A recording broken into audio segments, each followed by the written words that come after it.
Okay, in videos 1 and 2, we talked about how to find the asymptotes, vertical, slant, and horizontal of a rational function, and how to find x and y intercepts and what the domain includes.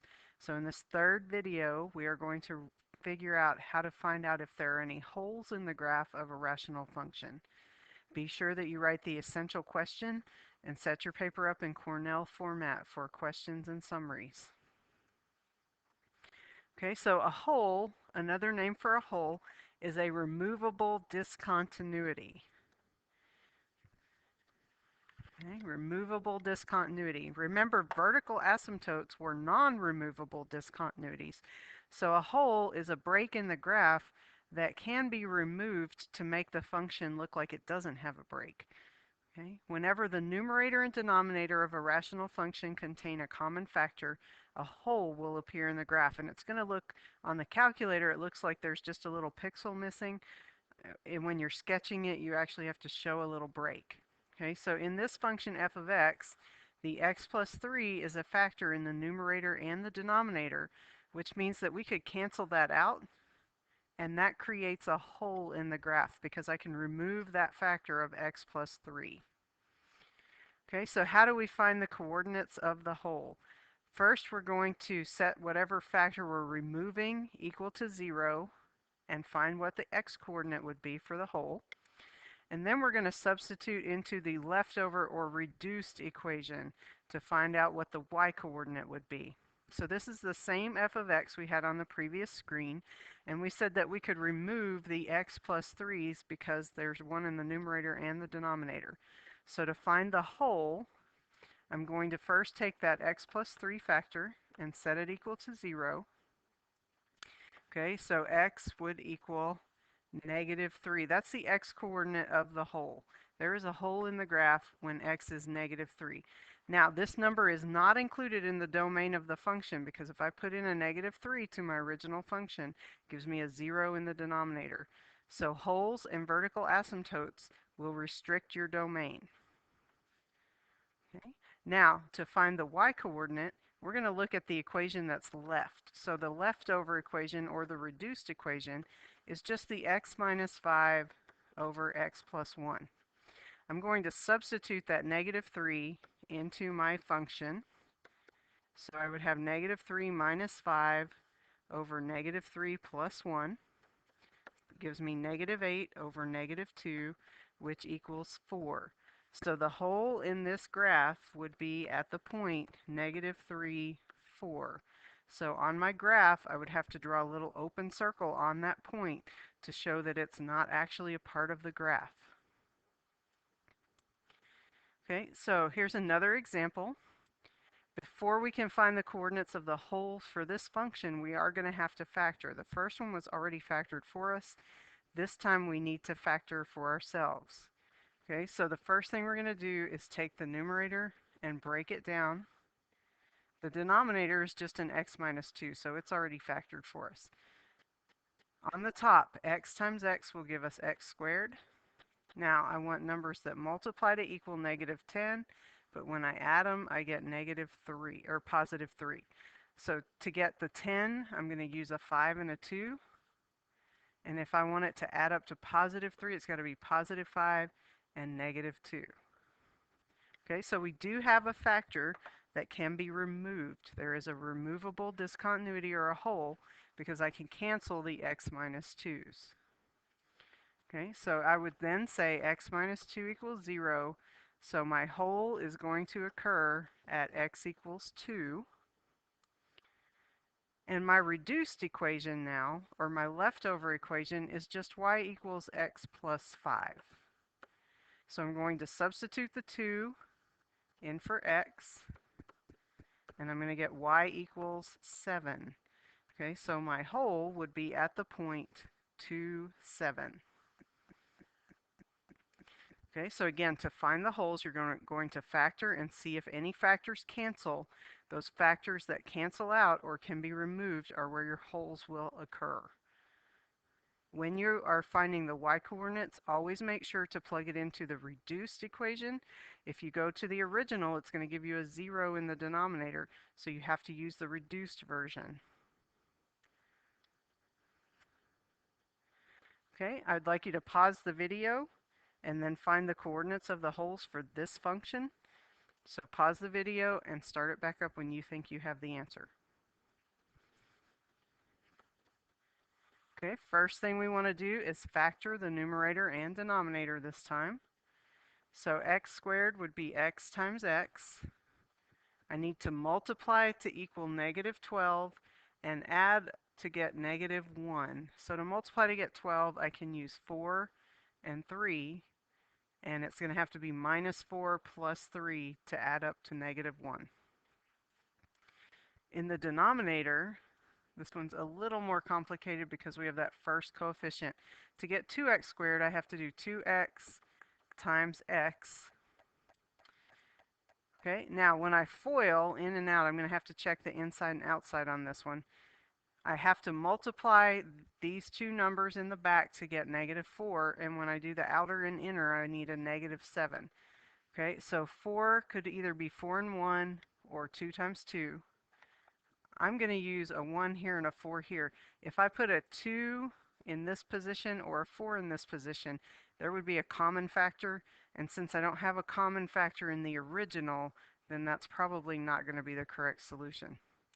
Okay, so now I just have to figure out where the signs go. Well, when I do the outer, I would get 8x, and on the inside I would get 1x, and I need a negative 7x, so I need this to be negative 8 and positive 1, so the plus goes in the 2x plus 1, and the minus for the 4. If you have trouble with the factoring, put a star beside it or a question mark, and be sure that you ask in class so that we can go over it. Okay, so now I've got my equation factored. I'm looking for anything that I can remove, any factors that can be canceled, and that would be the x minus 4. So I have a hole, okay, wherever x minus 4 equals 0, and that would be at x equals positive 4. Okay, now let's look at our reduced equation or our leftover equation, which is y equals x plus 3 over 2x plus 1. Okay, and I'm going to substitute the 4 in. So 4 plus 3 over 2 times 4 plus 1 would give us 7 over 9. So the coordinates of the hole in this graph are at 4 and 7/9. Okay, now again, remember that the hole also tells me a number that's not in the domain. So that 4 is not included in the domain. Okay, and I would also have to figure out if there were any vertical asymptotes. Vertical asymptotes and holes are excluded from the domain. Okay, when you are graphing a rational function, you always want to look for holes first before you try to find vertical asymptotes, slant asymptotes, horizontal asymptotes, or x and y intercepts. Okay, so why do we want to do that? Well, let's look back at this equation where we had x squared plus 3x minus 10 over x minus 2, and we determined that the hole was at 2, 7. Look at the reduced equation or the leftover equation. After I cancel the x minus 2, the only thing I have left is y equals x plus 5. That is no longer a rational function. Instead, there won't be any asymptotes. There will still be an x and a y intercept, but there's not any asymptotes to this. This is the equation of a line, so my graph would look like a line. So I need to find the holes first because everything else is going to be based on the reduced equation. Okay, so let's go ahead and let's actually work this one out. And again, we've already done part of the work, but on your paper, whenever you're graphing these, I need to see 6 things written down before you start sketching. Holes, vertical asymptote, horizontal asymptotes, slant asymptotes, x and y intercepts. Okay, so we just showed that the hole was at the point 2, 7. Okay, and I'm going to go through again and write out the reduced equation. If I factored the top, I had x minus 5 or plus 5 times x minus 2 over x minus 2. The x minus 2's canceled. So my reduced equation, or my leftover equation, was y equals x plus 5. Okay, that is not a rational function anymore. It's not the quotient of two polynomials. It's the equation of a line. So I don't have any asymptotes, no horizontal, vertical, or slant asymptotes, because my reduced equation is no longer a polynomial. Okay, now I can still find x-intercepts. To find the x-intercept, I let my y be 0. So I say 0 equals x plus 5. So x would equal negative 5. So I have a x-intercept at negative 5, 0. For y-intercepts, I let the x be 0. So if y is 0 plus 5, then that gives me a y-intercept at positive 5. And since I'm graphing a line, I've got 3 points listed here. That's enough to sketch the line.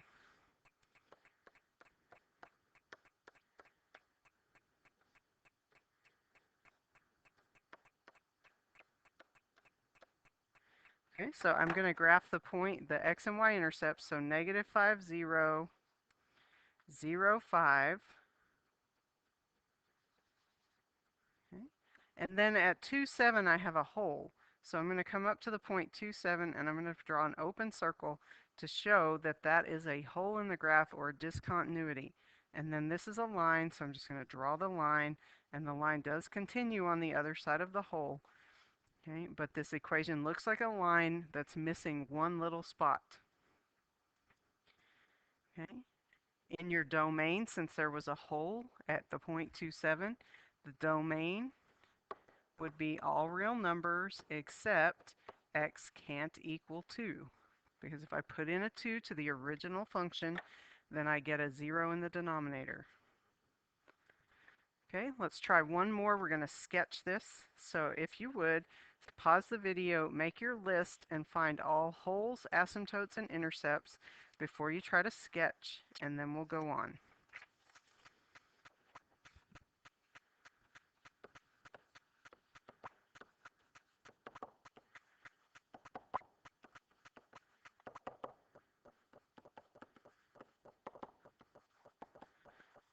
Okay, here's the list of things that we need before we can draw the graph. Okay, so we're going to start with holes. Again, remember you have to start with the holes, because if the equation can be reduced, then that changes the values for the other 5. Okay, so let's start by factoring. In the numerator, x times x gives us x squared. And I need numbers to multiply to equal negative 6 that add up to positive 1. So positive 3 times negative 2 is negative 6. When I add those numbers, I get positive 1. In the denominator, I just need to pull out a common factor of x. So x times x minus 2. Is there a hole? Do we have any factors that can cancel? The x minus 2's can be removed. So I have a hole wherever x minus 2 equals 0, and that would be when x equals 2. So I do have a hole in this function at an x value of 2. Now let's look at our reduced equation, which is just x plus 3 over x. And we're going to plug in the 2 for x. So 2 plus 3 over 2 gives us a y coordinate of 5 over 2. So the hole in the graph is at the point 2 and 5/2, or 2.5. Okay, now for the rest of this problem, we're going to use our reduced equation, x plus 3 over x, with the x minus 2's taken out of the equation. Okay, so do I have a vertical asymptote? How do you find vertical asymptotes? Remember, you set the denominator equal to 0. Our denominator is just x, so x equals 0. So my domain does not include the numbers 0 or 2. Wherever the hole and the vertical asymptotes are discontinuities. They are not in the domain. Okay, do I have a slant or a horizontal asymptote? Let's check the degrees. The degree on the top is 1. The degree in the denominator is 1. If it's equal, then I do not have a slant, because for slant it has to be top heavy. So if the degrees are equal, I look at the leading coefficients, which in this case would be 1 over 1. So my horizontal asymptote is at y equals 1. Okay, for x-intercepts, I let my y be 0, which really means the numerator of this fraction has to be 0. So if I say 0 equals x plus 3, then x equals -3. That's my x-intercept. And for y-intercepts, I let my x be 0. But if I plug in 0 for all the x's, I end up with 3 over 0, and you cannot divide by 0, so there is no y-intercept, which should make sense because earlier we said that there was a vertical asymptote at x equals 0, which is the y-axis. So if there's a discontinuity on the y-axis, you can't have a point there. Okay, now let's draw our sketch. So we're going to start with the asymptotes and the points that we know.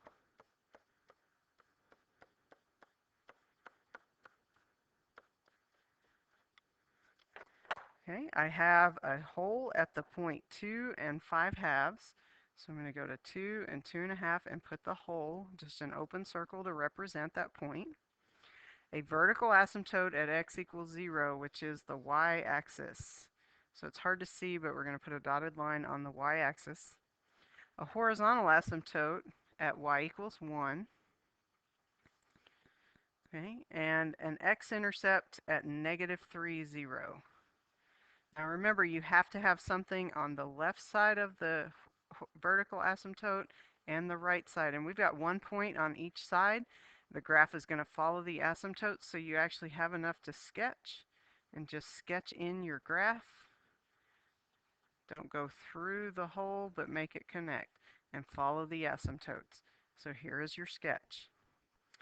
If there's anything that you have a question on, be sure and put a question mark or a star beside it so that you can clear those questions up when you come to class.